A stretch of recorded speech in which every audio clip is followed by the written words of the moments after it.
আপনার ব্যবহার করা শখের স্মার্টফোনটা ঠিক আপনার কাছে কতটা মূল্যবান? আপনার গার্লফ্রেন্ডের থেকেও বেশি, নাকি লক্ষাধিক টাকার থেকেও বেশি, নাকি এক ভরি স্বর্ণের থেকেও বেশি? আপনার অ্যান্সারটা অবশ্যই আমার নিচের কমেন্ট বক্সে জানান, আর আমার অ্যান্সারটা শুনুন। গার্লফ্রেন্ড টার্লফ্রেন্ড যেহেতু নাই, আমি জানি আপনি কি প্রশ্ন করবেন। দেখতে তো মাশাআল্লাহ সুন্দর, মুখেও তো বড় বড় চাপদারি, গার্লফ্রেন্ড নাই, ফাজলামি মারান মিয়া। আরে ভাই, গার্লফ্রেন্ড তো নাই থাকতে পারে, তাই বলে যে বউ বাচ্চাও থাকবে না এমনটা তো বলিনি, তাই না? যাই হোক, মজা বাদ দেই। গার্লফ্রেন্ড টার্লফ্রেন্ড, বউ বাচ্চা অথবা লক্ষাধিক টাকা বা এক ভরি স্বর্ণ কোনো কিছুর ঊর্ধ্বেই না এই জড়বস্তু বা ইলেকট্রিক পার্টসের এই স্মার্টফোনটি। তবে হ্যাঁ, সত্য, স্মার্টফোনটি আপনার আমার দৈনন্দিন জীবনে কি পরিমাণে যে ইফেক্ট ফেলে রেখেছে তা বলার ভাষার বাহিরে। যার জন্য আজকের এই ভিডিওটিতে আমি এমন 5টি টিপস অ্যান্ড ট্রিক্স শেয়ার করব, যা আপনি যদি আপনার স্মার্টফোন ব্যবহারে ফলো করেন তাহলে অবশ্যই অনেকাংশেই আপনার স্মার্টফোনের লংজিবিলিটি বা দীর্ঘায়িত্ব বেড়ে যাবে ইনশাআল্লাহ। তো শুরুতেই আপনাকে যে নাম্বার 1 টিপসটা ফলো করতে হবে, আর তা হচ্ছে ব্যাটারি ম্যানেজমেন্ট। এখন আপনি আমাকে বলতে পারেন যে ভাই, ব্যাটারি ম্যানেজমেন্ট কিভাবে করব? হ্যাঁ, ব্যাটারিও ম্যানেজমেন্ট করা যায়, আর তারও অবশ্যই রুলস অ্যান্ড রেগুলেশন আছে। আর ব্যাটারি ম্যানেজমেন্ট কেন করতে হবে তাও অবশ্যই একটু পরেই জানবেন। আপনি কি জানেন আপনার স্মার্টফোনের ব্যাটারিটাকে ভালো রাখতে হলে, সুস্থ রাখতে হলে দৈনিক কতবার চার্জ করতে হবে? জানেন না, তাই তো?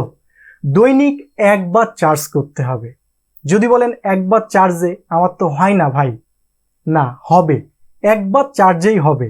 আপনার স্মার্টফোনটাকে চার্জ করার আদর্শ বা আইডিয়াল যেই রুলসটা, আর তা হচ্ছে আপনার স্মার্টফোনটা যখন 15 থেকে 20%-এর মাঝে চার্জটা নেমে আসবে ড্রেন হওয়ার পর, ঠিক সেই সময়টাতে আপনি আপনার স্মার্টফোনটাকে চার্জে দিবেন এবং 85 to 90% চার্জ করে নেবেন। কখনোই আপনার স্মার্টফোনটাকে 100 ফুলফিল করবেন না।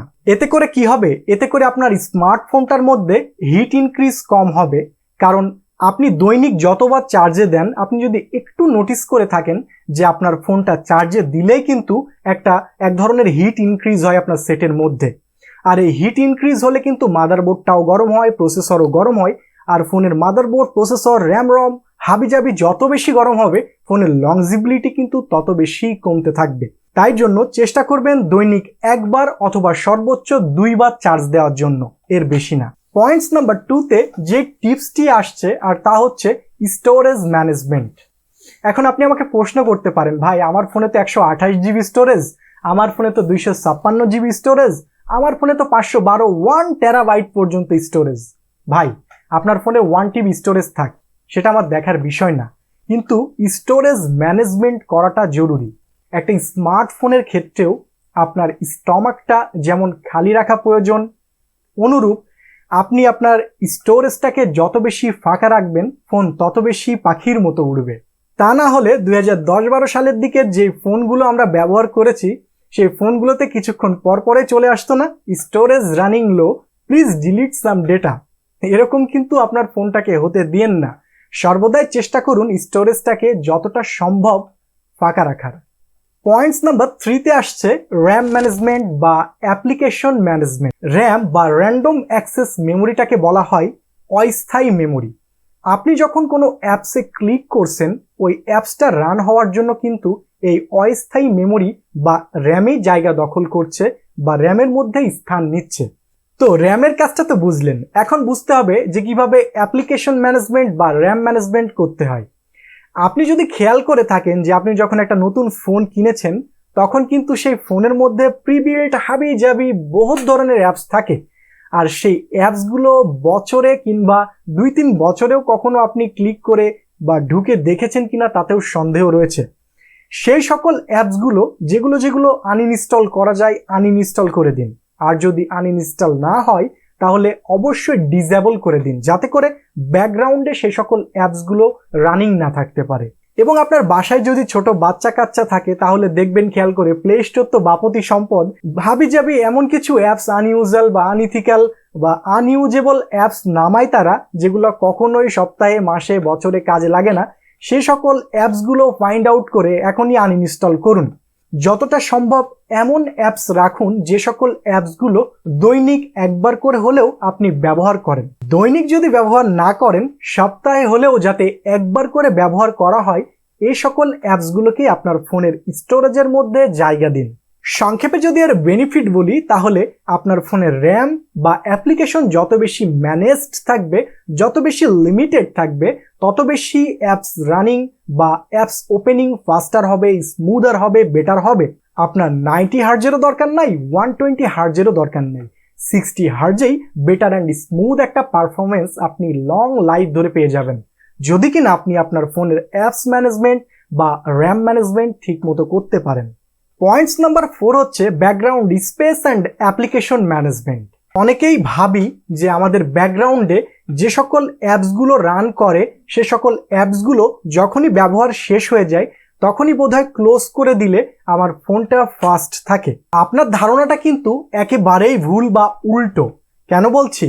কারণ আপনি যখন একটা অ্যাপস ওপেন করছেন বা রান করছেন, তখন কিন্তু আপনার চিপসেটের উপরে, তখন আপনার র্যামের উপরে একটা ইফোর্ট পড়ছে বা একটা কোর সক্রিয় হচ্ছে, সক্রিয় করে আপনার অ্যাপসটাকে রান করছে।